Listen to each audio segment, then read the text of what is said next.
When we began planning and preparing for this spotlight about our work at CoThinkk, particularly to focus on and celebrate our 10-year anniversary, we had no idea that Hurricane Helene would hit our community in such a massive way.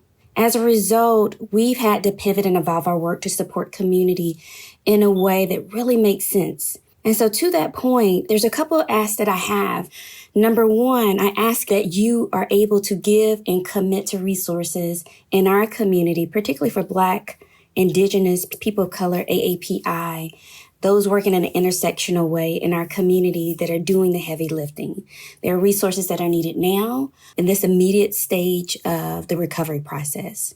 The second ask is that I ask you to continue to keep the stories, the intentionality, the impact of Hurricane Helene very present, particularly as our region recovers in this first 100 days, and to look at the work in 3 phases. This first phase is triage, the second phase as this recovery period, and this third phase beyond 100 days is really this rebuilding effort. And my third ask is that you continue and contribute to our giving circle, which is CoThinkk, as we'll continue to be on the ground, but also work with a lot of organizations that's working in our community to support this ecosystem of change that will be needed to shore up and support leaders for the long haul.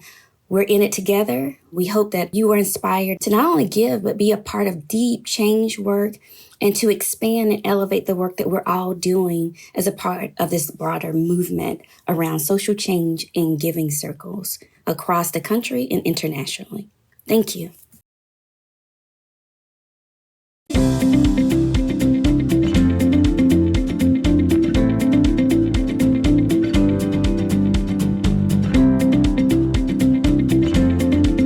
CoThinkk is a social change philanthropy organization that's structured as a giving circle. And I use that explicit language because social change is so much about being clear about who's at the center of the work. It's clear about equity, it's about innovation, and it's clear about that whatever strategies that we support is long-term, right? And it's systemic. And so CoThinkk started in 2014, and it was birthed out of seeing all this amazing work that was bubbling up in Asheville, Western North Carolina, that was led by people of color, but it didn't have the lift and visibility. It wasn't capitalized at a significant level. And because people were so proximal doing the work, were working in silos and could not meet each other to be able to collectively pull that energy together to be able to facilitate really deep, systemic, long-term change. And so CoThinkk was birthed out of seeing this and a set of questions. Some of the questions were, what could be possible if we build this supportive network that was sharing and building power together? What could be possible if we came together collectively to pull our best superpowers, perspectives together? What could be possible if we worked in a way that was very collaborative and collective? And so out of it, CoThinkk was birthed both as a social change philanthropy organization that was led by people of color, particularly naming explicitly Black and Brown individuals in the beginning. And since we have evolved, have been able to really be explicit about including our Indigenous brothers and sisters, as well as our AAPI community as a part of that work as well. And so our work is really centered around this idea of how do we address systemic change? How do we be explicit about systems change? How are we explicit about equity? How are we explicit about our collective action as we move forward in doing our work? And so CoThinkk was birthed out of these questions and this grappling and this belief, this deep belief that if we could CoThinkk together, meaning bring up our various perspectives, our talents, our energy together, that we could do something that the region had never seen before. When I think about CoThinkk, there's a couple of things of the co-thinking way. Number one, we are explicit that there's 4 strategic pathways regarding how we can do and move our work. The first one is about healing. That if you are not in good relationship, if there's rupture that has not been healed, and there's healing work that needs to be done, it has to be the center of the work. Because the reality is, if you are not healed and in good relationship and healthy relationship, you will not give together. You cannot see each other. You cannot sit together. You cannot think about these really big, meaty issues and have courageous conversations together. The second strategic pathway regarding CoThinkk's work is talking about access to resources, which is some of the work that people know us through, particularly our grant making process, where both we are giving grants through our video process, but also we're influencing other philanthropies in the region to adopt processes that are grounded in trust-based philanthropy. They're grounded in equity. They're grounded in this means of seeing community as your partner, as opposed to having this more charity perspective. The other piece is around this capacity building piece in terms of our pathways, of really thinking about what are the strategic ways that we can support. And for us, some of that has been to develop different models around the CoThinkk breakdown, where we have the ability to break down any philanthropic organization's grant in a way that allows multiple people to access the resources, in particular people of color, to be able to be a part of that work and to be able to benefit from that perspective. But also in terms of the coaching support that we provide to our grantee partners and anybody who applies for a CoThinkk grant through our capacity building work that we do with Coach Diversity Institute, which is a national institute as well. And the last piece just is about CoThinkk. When you talk about the CoThinkk way, is about systems change. Our work is explicit that we are really committed to shifting 6 conditions around systems. Those mental models, the stories that people tell about themselves or may tell about us, particularly around this posture around who is a philanthropist and who isn't a philanthropist, and really interrupting that narrative that's false. Well, in fact, being able to ground our individuals in terms of our grantees, our partners, community, to remember that giving is a part of our cultural practice, right? So the co-thinking way is like being explicit, that's our clear line of sight, being explicit that we are part of a larger ecosystem of change and we're there to play our role.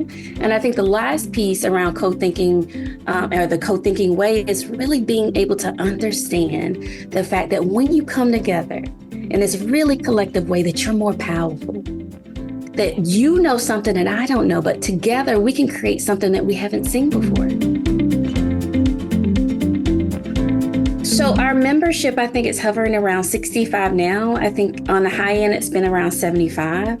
Our membership is comprised of individuals directly from the community. Our membership is comprised of our grantee partners. Our membership is comprised of individuals that represent different generational differences, as well as ethnicity and cultural differences as well. One of the things that I didn't say in terms of us being led by people of color is that we also have our co-conspirators that often identify as wide or institutional partners that are sitting with us at the table as well, supporting us in this journey along the way. And so when I think about CoThinkk and the kind of logistics, like the meatiness of it, so we have the membership. Our membership cost is $250 a year, which is like $21 a month. And so that's how we break it down to individuals in terms of that. Our money is always the first money in, and we use that as a means to leverage other dollars from community and other foundations. But the key is, even with leveraging those dollars, those institutions, those givers who are anonymous or more explicit about their giving cannot have any stipulations regarding their giving.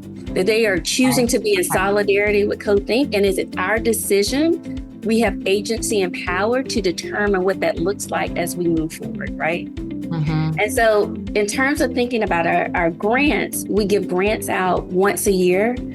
We have a really extensive process where we use a video application process. And we also invite others who may not have the ability or won't desire to do a video to be able to submit a paper application as well. We use a tool called Submittable, which is a really valuable tool for us to capture the applications because they're in video form, but also it's a beautiful tool to allow our CoThinkk members to be able to review the applications as we move forward. All our members review all the applications, all our members comment on it, and we talk about every application as we move forward. I mentioned that we're celebrating our 10-year anniversary, and as a result of that, we have given back to community close to $1 million in the form of strategic investments, self-care stipends, capacity building support for our members and our community members as we move forward. Last year, we're at the peak of our grant making because we put in place a base building team along with our membership that went out and was actively looking at, in addition to our home community of Buncombe County, looking at 5 additional counties where there was a significant number of people of color to really talk about what their dreams were, to talk about their connection to CoThinkk. And as a result, we got over 90 plus applications, and we were able to fund 52 of those applications. So last year in 2023, we gave away $249,000. And of that, 205 of that was actual grant dollars. And then we committed additional $40,000 for the coaching support for anybody who wanted that to continue to amplify the work that they were doing.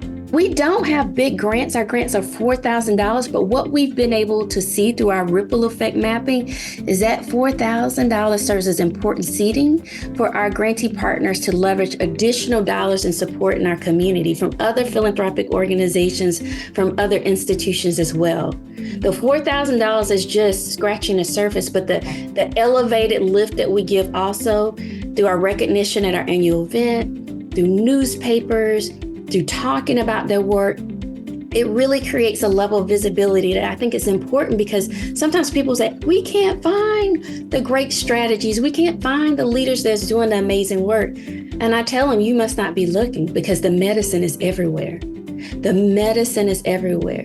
You have to shift your thinking. You have to make sure you're creating spaces and not duplicating dominant cultural practices that is really pushing people out and not creating the spaciousness to honor who they are, for us to learn together and unlearn together in this process.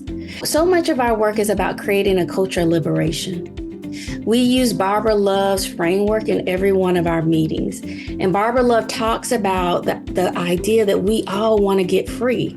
And if the most marginalized of us is not free, then there's no way we can be free. And she uses this framework that moves us from talking about our work from a place of awareness, that I'm noticing that something is different, to analysis of understanding why that inequity is there, to understanding what can I do to move to action, but an action is different than what was there before, and how can I be accountable. And she uses the language allyship, but we use the language in CoThinkk as co-conspiratorship, because we think it's stronger language. They are at the table with us. We are them, they are us. It allows us to have proximity to the work, but to be in real relationship with who is actually doing the work. As a giving circle, we're there to support and shore up. We are not doing the heavy lifting. Community is doing the heavy lifting. It is our job to make sure we honor them, that we make sure that they understand that we see them, and also that they're helping us to make decisions. Collective giving is not easy. You have to be intentional, because it is deeply personal. It's about relationships. It's about persisting through the disequal. Sometimes it's uncomfortable. Sometimes you have to do repair. Sometimes you have to take accountability. And in those moments, everybody wins for our community. Like, you become a part of this movement that's already happening in community, and it's such a privilege. And so the word that I would say in terms of collective giving is privilege. It is a privilege. It is just a privilege to be able to be in the space, to sit alongside community, to partner, to strategize, to have hard conversations, to hold each other, to propel each other forward, to amplify each other's voice. It's a privilege. And if you view it as a privilege, you will take care of it in a different way. You will own it in a different way. You will love it in a different way. You will touch each other in a different way. You'll be in repair in a different way if you see it as a privilege. We would love for you to be a partner with us in this work. It's going to take all of us to be able to support communities in the moment where this landscape is continuing to reveal itself. And the more we're in solidarity, the more we have a clear line of sight of what we want for our communities, I think the more we can join each other and meet each other in this moment.